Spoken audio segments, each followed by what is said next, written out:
জিন্দাবাদ। দিল্লিতে কি কোন বীর আছে? রাজপথে কোন বীর আছে?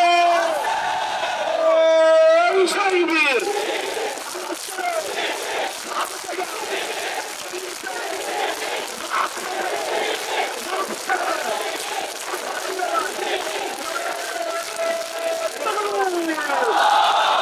আসসালামু আলাইকুম ওয়া রাহমাতুল্লাহি ওয়া বারাকাতুহু।